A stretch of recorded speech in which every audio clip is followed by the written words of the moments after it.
மேசம் ராசி நேயர்களே, உங்களுக்கு இந்த ஆனி மாதம் அப்படிங்கிறது எப்படி இருக்குன்னு பார்த்தீங்க அப்படின்னா, ராசிக்கு அதிபதி ராசிக்கு அஷ்டமஸ்தானத்துக்கு அதிபதி. அப்படிப்பட்ட செவ்வாய் பூமிகாரகன் இப்போது பூர்வ புண்ணிய ஸ்தானத்தில் இருக்கார். 5ஆம் இடத்துல சிம்மம் ராசியில் கேதுவோடு இணைஞ்சிருக்காரு. ஏற்கனவே கேது பகவான் 5ல் இருக்கார். அப்படிங்கிறதுனால பூர்வீக சொத்துலலாம் சில பிரச்சனைகள் அப்படிங்கிறது உங்களுக்கு கொடுத்துருந்துருக்கும். இந்த 2 மாதமாகவே பார்த்தேன் முப்பாட்டின சொத்து ஒன்று இருக்குது, அதில் ஒரு பிரச்சனை, பாகம் பிரிக்கிறதுல பிரச்சனை, பங்காளி ஒருத்தவன் கேஸு போட்டான், இல்லை பக்கத்து இடத்துக்காரன் கொஞ்சம் சேர்த்து போட்டுக்கிட்டான், இந்த மாதிரி ஏகப்பட்ட பிரச்சனைகள் அப்படிங்கிறத சந்திச்சிருப்பீங்க.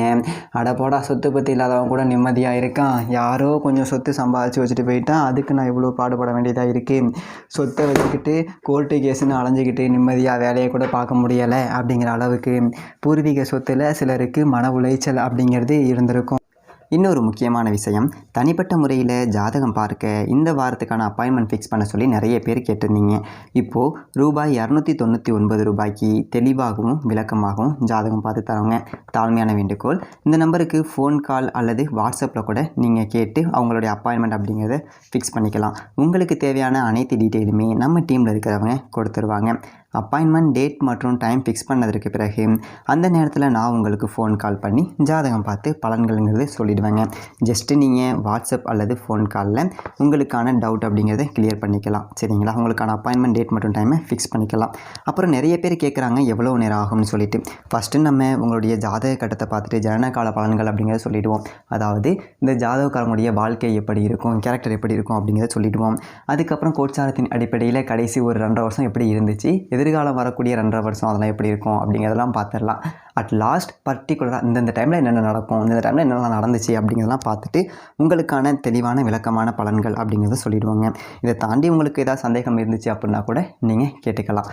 ஒவ்வொரு ஜாதகத்துக்குமே 30 நிமிஷம் வரைக்கும் நம்ம எடுத்துப்போம். தெளிவாகவும் விளக்கமாகவும் பொறுமையாகவும் உங்களுக்கு நாங்கள் சொல்லிடுவோங்க. இது இல்லாமல் வேறு ஏதாவது சந்தேகம் இருந்துச்சு அப்படின்னா கூட நீங்கள் டவுட்டுங்கிறது கேட்டுக்கலாம். கடைசியாக ஜாதகம் இல்லைனாலும் பரவாயில்ல, பிறந்த தேதி, பிறந்த நேரம், பிறந்த இடம் மட்டும் சொன்னாலே போதுங்க. நாங்கள் உங்களுக்கு ஜாதகம் பார்த்த பலன்கள் அப்படிங்கிறது சொல்லிவிடுவாங்க. நீங்கள் வாட்ஸ்அப்பில் ஜஸ்ட் ஒரு மெசேஜ் மட்டும் பண்ணாலே போதும், இல்லை ஃபோன் கால் பண்ணி உங்களுடைய அப்பாயின்மெண்ட் ஃபிக்ஸ் பண்ணால் மட்டுமே போதுங்க. சரி, வாங்க நம்ம வீடியோக்குள்ளே போகலாம். இனிமேல் அந்த பிரச்சனை அப்படிங்கிறது வராது. அதாவது ராசி அதிபதி பூமிகாரகனே 5ஆம் இடத்துல போயிட்டு ஞானகாரகன் கேதுவோடு இணைகிறாரு. அப்படிங்கிறதுனால இந்த சொத்து பிரச்சனை அப்படிங்கிறது எப்படி தீர்க்கணும் அப்படிங்கிறதுல நல்லதொரு தெளிவான சிந்தனை அப்படிங்கிறது வந்துடும்.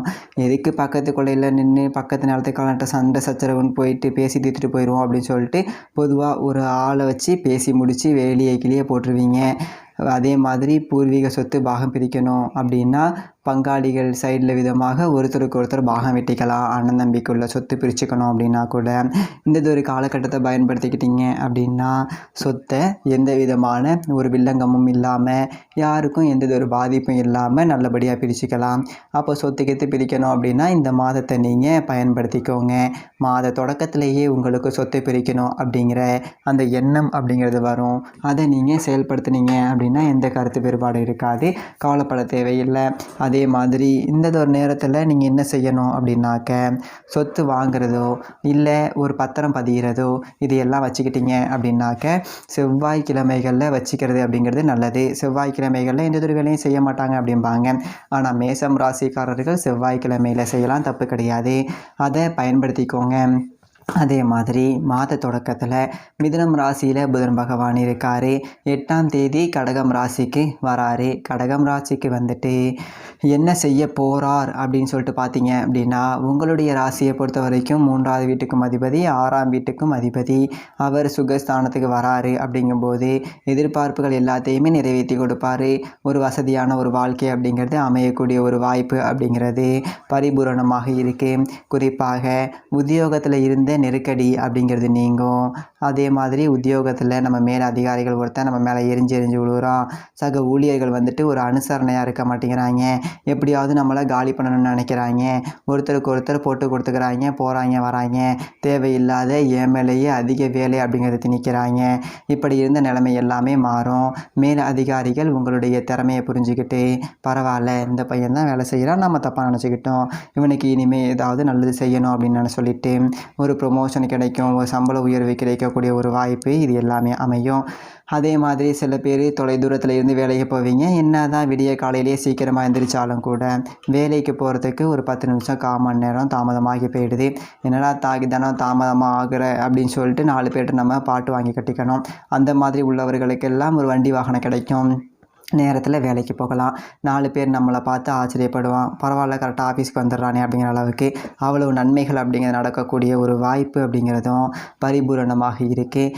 அதை நீங்கள் இந்த ஒரு காலகட்டத்தில் கரெக்டாக தாராளமாக நீங்கள் அதை உணர தொடங்குவீங்க. அதோட பார்த்தீங்க அப்படின்னா கடன் கேட்டு ஏதாவது விண்ணப்பம் போட்டிருந்தீங்க, ஆஃபீஸில் ஒரு லோன் கட்டுறீங்க, ஒரு வீடு கட்டலான்னு சொல்லிட்டு ஒரு ஹவுசிங் லோன் கேட்டிருக்கோம், அதை அப்படியே இழுத்துக்கிட்டே கிடக்கு, கட்டின வீடு பாதியில் நிற்கிது அப்படிங்கிறவங்களுக்கு எல்லாமே கேட்ட நேரத்தில் உதவி அப்படிங்கிறது கிடைக்கும். சில பேர் பழைய வண்டி வாகனத்தை கொடுத்துட்டு புது வண்டி வாகனம் அப்படிங்கிறது வாங்குவீங்க. எதிர்மறை சிந்தனைகள் அப்படிங்கிறது எல்லாமே கொஞ்சம் ஒதுங்கும். பரவாயில்ல, வாழ்க்கையில் நல்லது நடக்குது அப்படின்னு சொல்லிட்டு உங்களுக்கு நீங்களே நேர்மறை ஆற்றல் அப்படிங்கிறத அடையலாம். அந்த அளவுக்கு நேரம் அப்படிங்கிறது நல்லா இருக்கும். அதே மாதிரி உங்களுடைய சொந்த ராசிக்குள்ளேயே சுக்கிர பகவான் அப்படிங்கிறவர் இருக்கார். யார் உங்களுக்கு சுக்கிரன் அப்படின்னு பார்த்தீங்க அப்படின்னா ராசிக்கு 2ஆம் வீட்டுக்கும் 7ஆம் வீட்டுக்கும் அவர் தான் அதிபதி. அவர் சொந்த ராசிக்குள்ளே இருக்கார் அப்படின்னா 15 நாள் நல்லதொரு வருமானம் அப்படிங்கிறத கொடுப்பாரு. நல்லதொரு காசு பணம் அப்படிங்கிறது புழங்கும். 10 ரூபாய் என் பையில் இருக்குது அப்படிங்கிற ஒரு தன்னம்பிக்கை கிடைக்கும். ஏன் அப்படின்னா இந்த உலகத்தில் சொந்தம், பந்தம், நட்பு, பெத்த பிள்ளைங்க, கட்டின மனைவி, பெத்த தாய் தகப்பன் கொடுக்காத ஒரு நம்பிக்கையை ஒரு விஷயத்தால் கொடுக்க முடியும் அப்படின்னா அது பணத்தால் மட்டும்தான். பணம் பையில் இருந்தாலே நமக்கு நம்பிக்கை அப்படிங்கிறது நிறையா வந்துடும். எதாக இருந்தாலும் பார்த்துக்கலாம், காசு தான் வச்சுருக்கோமே அப்படிங்கிற மாதிரி அந்த அளவுக்கு உங்களுக்கு நம்பிக்கையை கொடுக்கக்கூடிய ஒரு பணம் அப்படிங்கிறது இருக்கும். அதே மாதிரி மனைவி வழியில் சிலருக்கு சொத்து சேர்க்கை கிடைக்கக்கூடிய ஒரு வாய்ப்பு அப்படிங்கிறது இருக்குது. மனைவி வழி சொந்தங்கள் இல்லை தாய் வழி சொந்தங்கள் மூலமாக சொத்து சேர்க்கை அப்படிங்கிறதும் கிடைக்கும். பல வழியில் பணம் அப்படிங்கிறது வரும். 15ஆம் தேதிக்கு மேலே ரிஷபம் ராசிக்கு சுக்கிர பகவான் போயிட்டு ஆட்சி பெற்று உட்கார போகிறாரு. இது ஒரு நல்லதொரு நேரம். இதுதான் கண்ட மேனிக்கு பணம் வர்றது அப்படின்னு சொல்லிட்டு நம்ம சொல்கிறது. அதாவது மாற்று இனத்தவர்கள் கூட நமக்கு நேசக்கரம் நீட்டுவாங்க. இப்போது நீங்கள் ஒரு இடத்துல வேலை செய்யலாம், ஒரு பயணம் அப்படிங்கிறது போகலாம், தெரியாத நபர்கள் மூலமாக பெரிய பெரிய அறிமுகம் உங்களுக்கு கிடைக்கும். அதனால் ஒரு 10 ரூபா சம்பாதிக்கலாம். தொழில் ரீதியாக உங்களுக்கு ஏகப்பட்ட வாய்ப்புகள் அப்படிங்கிறது தேடிக்கிட்டு வரும். இப்படி அற்புதமான யோகங்கள் அப்படிங்கிறத கொடுக்குது. அதே மாதிரி பிள்ளைகளுக்கு திருமணம் ஆகிடுச்சு, கல்யாணம் பண்ண முடியலையே, போக முடியலையே, வர முடியலையே அப்படிங்கிறவங்களுக்கு எல்லாமே பிள்ளைகளுடைய திருமண கனவுகள் அப்படிங்கிறத நிறைவேற்றி காட்டுவீங்க. அந்த அளவுக்கு நல்லதொரு யோகம், அற்புதமான ஒரு நேரம் அப்படிங்கிறது இருக்குது. அப்படிங்கிறதுனால அதையும் பயன்படுத்திக்கலாம். முடிஞ்சவங்க சுக்கிரனுக்குரிய தலங்களுக்கு போயிட்டு பரிகாரம் பண்ணிக்கிட்டு வாங்க. இல்லை என்னால் அவ்வளோ தூரம் போக முடியாது அப்படிங்கிறவங்க நவகிரகத்தில் இருக்கக்கூடிய சுக்கிரனை வெள்ளிக்கிழமைகளில் தீபம் ஏற்றி வணங்கிட்டு வாங்க. நல்லதொரு பலன்கள் அப்படிங்கிறது இரட்டிப்பாக கிடைக்கும். இந்த மாதத்தில் வேறு ஏதாவது பிரச்சனை இருக்கா ஜோசியரே அப்படின்னு சொல்லிட்டு நீங்கள் கேட்கலாம். அதாவது சிம்மம் ராசியில் இருக்கக்கூடிய செவ்வாய் பகவான் மாதம் முழுக்க கும்பத்தில் இருக்கக்கூடிய ராகுவும் பார்க்குறாரு, மீனத்தில் இருக்கக்கூடிய சனி பகவானும் பார்க்குறாரு. ஏற்கனவே 7.5 சனியினுடைய ஆதிக்கத்தில் நீங்கள் இருக்கிறீங்க.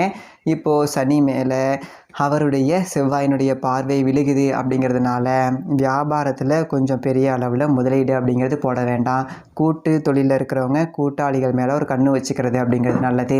சில பேருக்கு கூட்டு தொழில் செய்யலாம், தனித்தனி தொழில் அப்படிங்கிறது செய்யக்கூடிய ஒரு சூழல் வரும். அதுக்கு உங்களை நீங்கள் தயார்படுத்திக்கணும். இந்த மாதிரியான பிரச்சனைகள் எல்லாமே வருங்க. இதே மாதிரி விரய சனி மேலே தான் அவருடைய பார்வை விழுகுது அப்படிங்கிறதுனால தேவையற்ற விரயங்கள் அப்படிங்கிறது வரும். அதனால் கூடுமான வரைக்கும் 10 ரூபா காசு பணம் எப்போதும் மிச்சம் வச்சுக்கணும். கைப்பணத்தை எண்ணி தான் செலவு பண்ணணும். 10 ரூபா செலவு வந்தது அப்படின்னா சமாளிக்கக்கூடிய ஒரு அளவுக்கு இன்னும் தயார் நிலையில் இருந்துக்கிறது அப்படிங்கிறது நல்லது.